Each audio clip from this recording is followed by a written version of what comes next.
ఈ ఒక్క పొడి చేసి పెట్టుకుంటే చాలు, క్షణాల్లో పులిహోరని తయారు చేసుకోవచ్చు.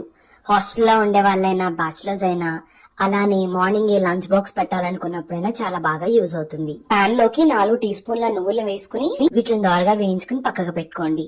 అదే పాన్ లోకి 1 కప్పు పచ్చిశనగపప్పు, 1/2 కప్పు మినపగుళ్ళు లేదా మినపప్పును వేసుకుని దీన్ని కూడా సిమ్ లో మాత్రమే పెట్టుకుని దోరగా వేయించుకుని పక్కకు తీసుకోండి. ఇప్పుడు అదే పాన్ లోకి 2 టీ స్పూన్ల ధనియాలు, 1 టీ స్పూన్ జీలకర్ర, 1 టీ స్పూన్ మెంతులు, 1 టీ స్పూన్ మిరియాలను కూడా దోరగా వేయించుకున్న తర్వాత 20 నుంచి 22 వరకు కూడా ఎండుమిరపకాయల్ని ఒక 2 నిమిషాలు వేయించుకుని పక్కకు తీసుకుని 5-6 రెమ్మల కరివేపాకును కూడా క్రిస్పీగా అయ్యేంత వరకు కూడా వేయించుకుని పక్కకు తీసుకోండి. వెంటనే స్టవ్ ని కట్టేసుకుని ఆ పాన్ లోకి 2 నిమ్మకాయ సైజులంత చింతపండును వేసుకుంటే ఆ వేడికి దాంట్లో ఉన్న తేమంతా తగ్గిపోయి తర్వాత క్రిస్పీగా అవుతాయి అవి.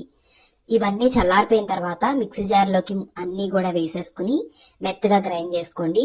ఇప్పుడు దీంట్లోకి మనం పక్కకు పెట్టుకున్న చింతపండు ఏదైతే ఉందో అది ఈ విధంగా గలగల్లాడుతూ అయిపోతుంది అనమాట. ఇప్పుడు ఇదంతా కూడా మిక్సీ జార్ లోకి వేసుకుని దీంతో పాటు 1 టీ స్పూన్ అంతా పసుపు, 2 టీ స్పూన్ల ఉప్పు, అలానే దీంట్లోకి 1/2 టీ స్పూన్ అంతా సొంటి పొడి వేయండి. సొంటి పొడి అంటే ఎండు అల్లం పొడి అండి.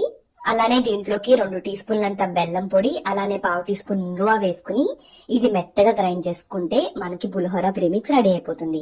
ఇవన్నీ వేసాం కాబట్టి ఇది అచ్చం టెంపుల్ స్టైల్ పులిహోర లాగా ఉంటుంది. దీన్ని ఏ టైట్ కంటైనర్ లో పెట్టుకుంటే 1 రోజుల వరకు నిల్వ ఉంటుంది. అదే ఫ్రిడ్జ్ లో పెడితే 4-5 నెలలైనా కూడా పాడవకుండా ఉంటుంది.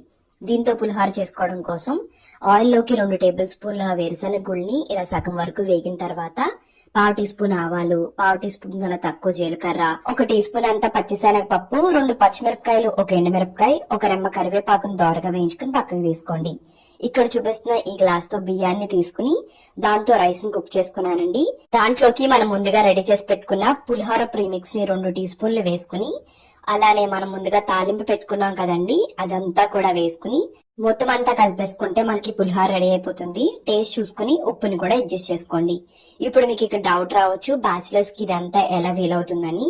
ఒకవేళ కనుక మీరు బ్యాచిలర్స్ కి, హాస్టలర్స్ కి ఇవ్వాలి అనుకుంటే తాలింపు కూడా పొడికి సరిపడా మొత్తం అంతా కూడా వేసుకుని పొడిలో కలిపేసుకుని ఇచ్చేయచ్చు అనమాట. అప్పుడు రైస్ వండుకుని జస్ట్ ఈ పౌడర్ వేసుకుంటే పులిహోర ఇన్స్టెంట్ గా రెడీ అయిపోతుంది. నచ్చితే లైక్ అండ్ ఫాలో చేయడం మర్చిపోకండి.